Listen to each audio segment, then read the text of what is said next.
I was astonished when my wife asked me whether French fries were my favorite dish at a gathering.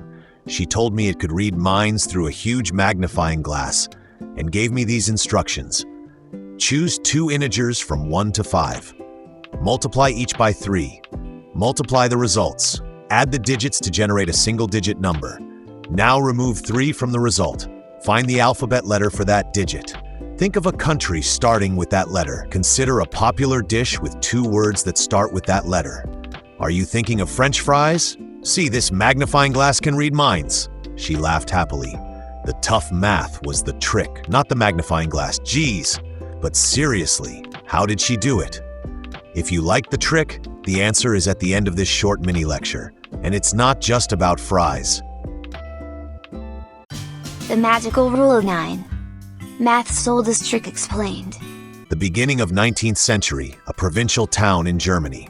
A math teacher is teaching an arithmetic lesson. On the table, he lays out cards with numbers written on them. The teacher calls on a student and asks him to take any 2 cards without showing them and add the numbers on the cards together.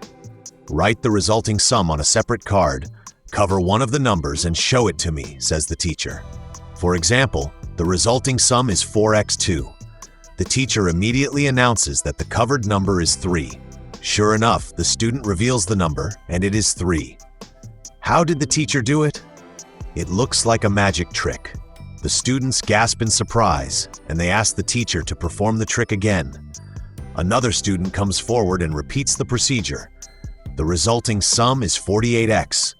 The teacher immediately announces that the covered number is 6. The whole class perks up, and the students ask the teacher to explain how he does it. They are already beginning to guess that this trick is somehow related to the topic of recent lessons, the divisibility rules. But they can't figure out exactly how to apply these rules. The teacher confirms they're on the right track and that this trick has something to do with the rule of 9.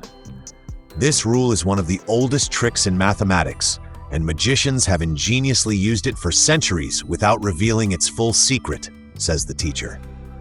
But in today's lesson, the teacher continues, I'll reveal to you this tricky secret. The rule of 9 in arithmetic, also known as the divisibility rule for 9, states that a number is divisible by 9 if the sum of its digits is divisible by 9.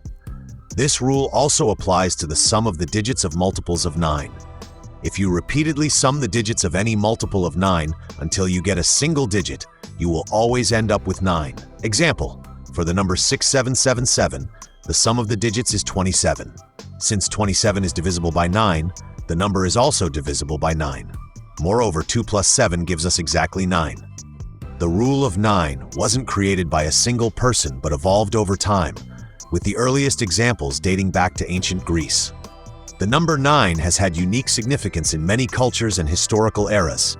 For example, in ancient Egypt, there were 9 pyramids on the Giza Plateau.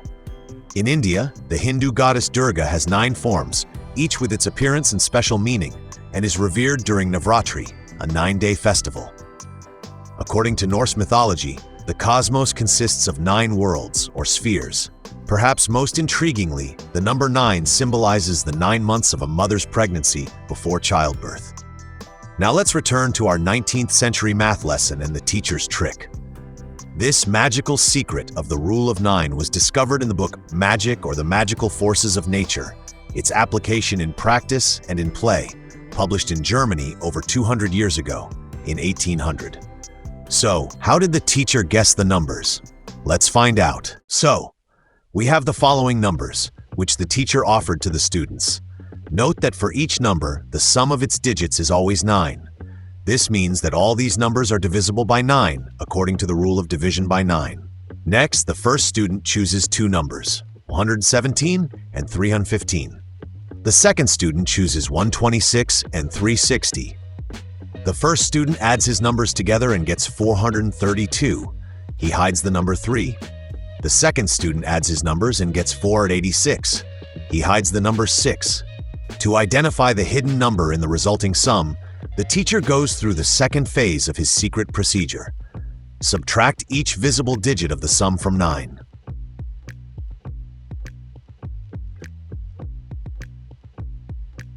Add those results.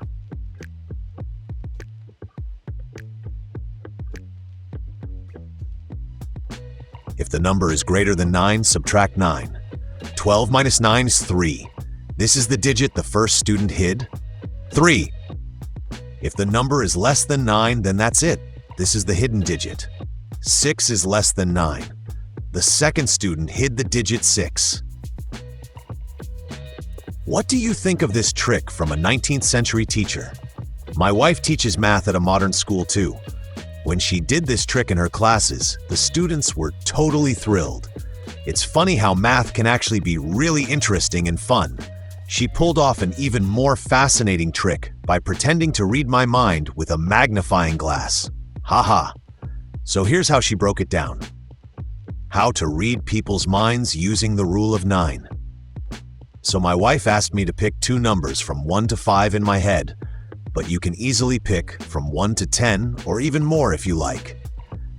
Numbers from 1 to 5 are much easier to operate with mentally, especially when you don't have a calculator handy.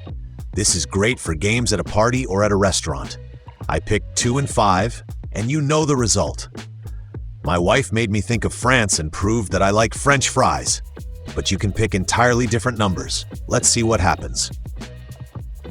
For instance, consider the numbers 3 and 10.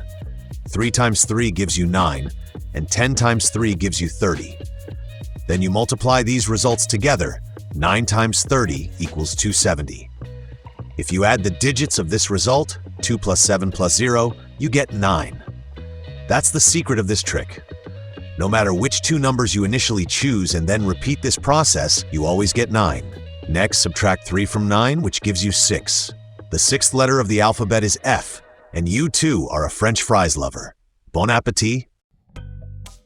Another popular variation of this game involves subtracting 5 from 9, which equals 4, which corresponds to the letter D. Most people think of Denmark. They are then asked to think of an animal whose name begins with the second letter of their chosen country. In Denmark, the second letter is E. Again, most people end up choosing an elephant. They ponder the animal's color. Elephants are usually gray. And then you finally intervenes. No, it's not what you're imagining. There are no gray elephants in Denmark. I can read your mind. Haha. Of course, if someone says they thought of a green jaguar in Djibouti in Africa, the game completely falls apart. At that point, just nod wisely and say, "Ah, yes!" A very rare subspecies. Only true geniuses think of those. By subtracting different numbers from 9 and combining them with letters of the alphabet, you can come up with other variations of this game. It's all up to your imagination. No magic, just precise logic and math. In this mini lecture, you learned the unique properties of the number 9 and the secrets of two interesting tricks and games based on the rule of 9, which have come to us from time immemorial. Using these as a basis, you can create a variety of interesting magic games to amaze your audience, whether students at school or friends at a party.